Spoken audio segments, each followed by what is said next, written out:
چلو بندوں کی مزدوری نہیں ملتی تو رب کریم کی عبادت ہی کرتے ہیں. فرماتے ہیں کہ میں نے نا فرات کے پانی سے وضو کیا, نہر کے, شدید دھوپ تھی, ساتھ ریت تھی اور ریت تپ رہی تھی. میں نے اپنا رومال وہیں مصلی کے طور پر بچھا لیا اور فرماتے ہیں کہ زور سے لے کر عصر تک نماز پڑھی, دھوپ بھی پورے زور پہ پر میرے سجدے کا ذوق بھی پورے زور پہ. فرماتے ہیں سورج بھی چمک رہا ہے اور رب کی عبادت کا ذوق بھی پورے زور پہ. میں سجدہ کروں تو پھر میرا اٹھانے کو جی نہ چاہے. میرے استاد لکھا کرتے تھے, یہ ان کا شعر ہے, وہ کہا کرتے تھے مجھے سوز دے, مجھے ساز دے اور مجھے نیم شب کا نیاز دے, دم سجدہ خود کو میں توڑ دوں, مجھے ایسا ذوق نماز دے. اور میں تیری بہار کا پھول ہوں, میں کھلا بھی ہوں تو تیرے لیے, مجھے میری شاخ سے توڑ لے, مجھے اپنی زلف کا ناز دے. بھائی فرماتے ہیں کہ عصر تک میں نے نفل پڑھے, دل ڈھلنے لگا, عصر کی نماز پڑھی اور میں وہاں سے چلا. اب میں جب نکلنے لگا تو دل میں خیال آیا کہ چھوٹی چھوٹی دیواریں ہیں گھر کی, بغیر کچھ لیے جاؤں گا تو بیوی دور سے دیکھے گی تو شور کرے گی کہ پھر خالی ہاتھ آ گیا ہے. کہتے میں نے اپنے اسی رومال میں جس میں میں نے نماز پڑھی تھی نا, رومال میں کیا عقیدہ پنجابی جو صاف آپ کہتے ہیں, اسی میں نا میں نے کچھ ریت بھر لی کہ وہ دور سے دیکھے گی تو سمجھے گی کچھ لے کے آیا ہے. چلو جا کے اسے بتا دوں گا کہ آج پھر مزدوری نہیں ملی. کہتے ہیں وہ ریت لے کر جب میں گھر میں گیا تو پہلے بیوی دروازے پہ کھڑی ہوتی تھی, پوچھتی تھی خالی ہاتھ آ گئے ہو, آج میں نے دیکھا تو ہے ہی کوئی نہیں. فرماتے ہیں میں اندر داخل ہوا, سلام لیے, کونے میں نے وہ رومال رکھ دیا اور میں نے آواز دی کہ بھلی مانس کہاں ہو؟ تو وہ کہنے لگی آپ منہ ہاتھ دھو لیں, میں روٹی لے کے آئی. میں نے کہا روٹی کہاں سے آ گئی, یہاں تو کئی دنوں کے فاقے, تو کئی دنوں کی غربت ہے, یہاں تو اس گھر میں تو فقیری ہے. فرماتے ہیں کہ وہ روٹی لے کے آئی اور اس وقت کی جو موجودہ نعمتیں تھیں, سمجھ لیں سلاد, اچار, ہر چیز ساتھ لائی.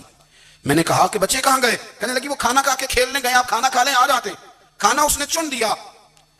میں نے حیرت انگیز لہجے میں ساری نعمتیں اپنے دسترخوان پہ دیکھ کر کے بیوی سے پوچھا یہ کہاں سے آیا کھانا, بچوں کو تو نے کہاں سے کھانا کھلایا, یہ سارا کچھ کیسا ہے؟ تو کہنے لگی پتہ نہیں آج آپ کس کریم کی مزدوری کرنے چلے گئے تھے, پتہ نہیں کس کریم کی, میرے گھر میں تو اتنی نعمتیں آئی ہیں کہ مجھ سے سنبھالی نہیں جا رہی, اتنا اناج ہے, اتنا گندم ہے, کس کریم کے دروازے آج چلے گئے تھے. یہ کہتے کہتے وہ اٹھی اور اٹھ کر کے کہنے لگی پہلے بڑا کچھ آیا تھا, اب کیا لے آئے ہو؟ اور جا کر کے نا اس نے وہ ریت والا رومال کھولا. کہنے لگے میں تو لے کے آیا تھا ریت, تو میرے رب نے اسے بھی سونے اور ہیرے بنا دیا تھا. جب آپ کی توجہ اللہ کی جانب, میرے نبی پاک صلی اللہ تعالی علیہ وسلم نے فرمایا ہر چیز اپنے رب سے مانگ, ہر چیز مانگ, ہر چیز مانگ. یا رسول اللہ کیا کچھ؟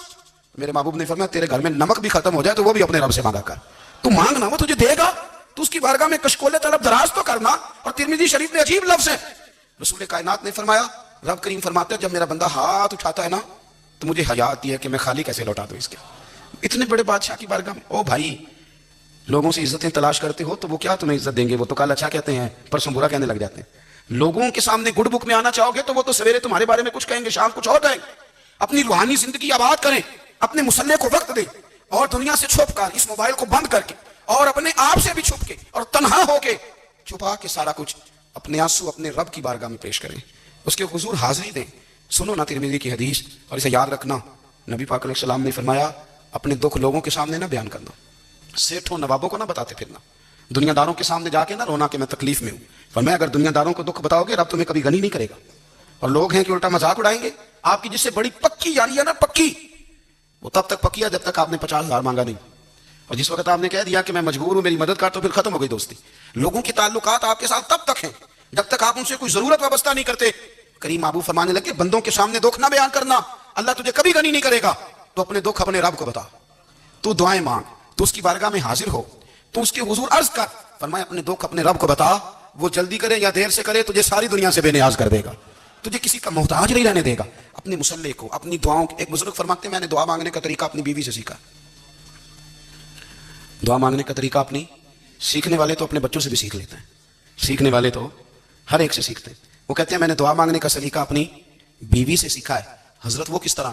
فرمانے لگے میری بیوی نے نا مجھے کوئی کام بتایا, کچھ پیسوں کی ضرورت کے لیے کہا, تو میں نے اسے کہا کہ بھئی ابھی میرے پاس نہیں ہے, کچھ دنوں میں آتے ہیں تو میں دے دوں گا.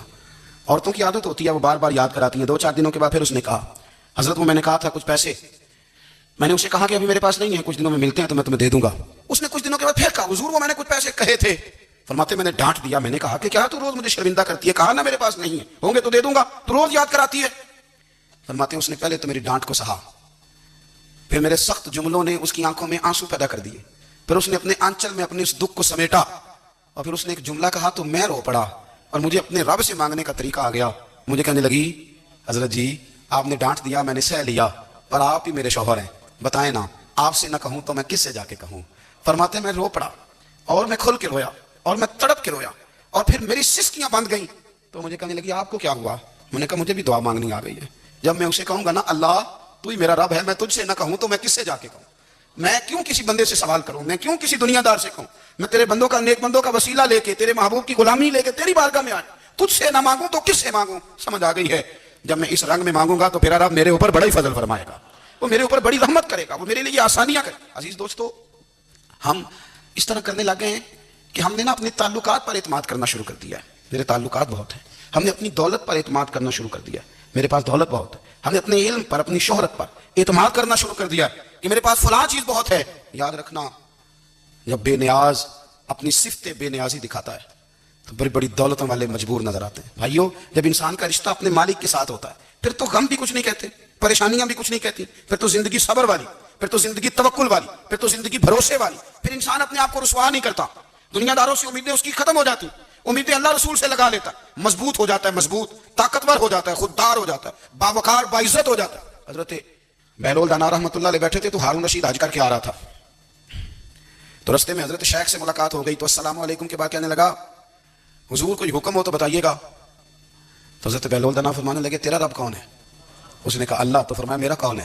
کہا اللہ. فرمانے لگے تو بڑا ہی بیوقوف ہے, کیا تو یہ سمجھتا ہے کہ رب ہارون رشید کو تو دے گا اور بہلول دانا کو بھول جائے گا؟ تیرا بھی وہی رب ہے, میرا بھی وہی رب ہے. اس نے اگر تجھے دے کے آزمایا ہے تو ہو سکتا ہے مجھے نہ دے کے آزما رہا ہو.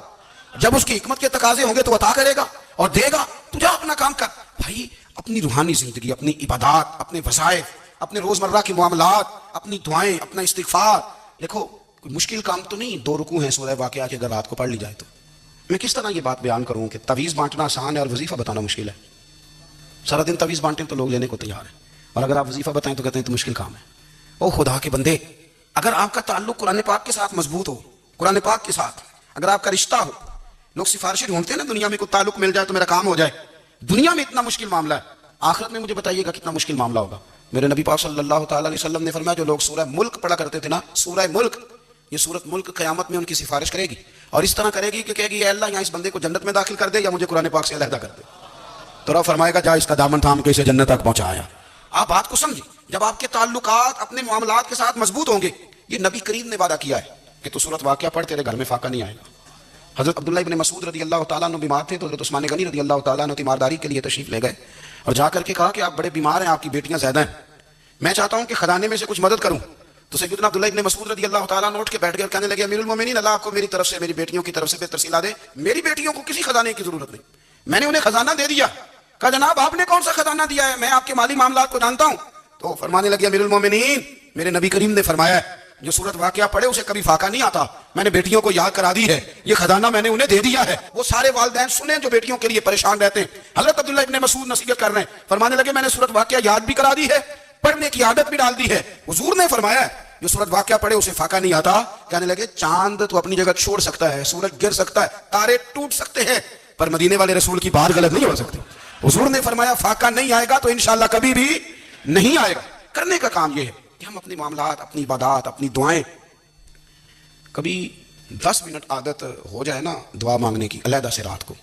حضور نے فرمایا جو فرض نماز کے بعد دعا مانگے اللہ اس کی قبول کر لیتا ہے. نبی پاک صلی اللہ تعالیٰ علیہ وسلم نے فرمایا اللہ مسافر کی دعا قبول فرماتا ہے. حضور نے فرمایا اللہ مظلوم کی دعا قبول فرماتا ہے. حضور نے فرمایا بیمار سے دعا کراؤ اللہ اس کی دعا قبول فرماتا ہے. میرے نبی پاک نے فرمایا ماں باپ جب بھی اولاد کے لیے ہاتھ اٹھائیں, ویسے تو بلے شاہ تو آسمانی اٹھ دی ہی پڑھ دیں, جہاں گھر بیٹھا انہوں پڑھے ہی نہیں. حضور فرمانے لگے ماں باپ جب بھی اولاد کے لیے دعا فرمائیں اللہ ان کی دعا کو قبول کرتا ہے. آپ اپنا تعلق بنائیں, دعا کے ساتھ, عبادت کے ساتھ, مصلی کے ساتھ رشتہ بنائیں, استغفار پڑھیں. صلاح الدین ایوبی صلیبی جنگوں میں تھے, رات کو مسجد اقصی میں نماز پڑھی تو پریشان تھے. ایک بزرگ سے ملاقات ہوئی تو وہ کہنے لگے کہ آپ بڑے پریشان ہیں. کہنے لگے حضور پریشان اس لیے ہوں کہ پہلے ہی مسلمان کمزور ہے, اب میں نے سنا ہے دشمن کا ایک بحری بیڑا وہ جنگی سامان سے بھرا ہوا آ رہا ہے, تو اب ان کے پاس اور تلواریں اور نیزے آ جائیں گے, مسلمانوں کے پاس پہلے ہی وسائل کی کمی ہے, پریشان ہو کس طرح کر کے مقابلہ کریں گے.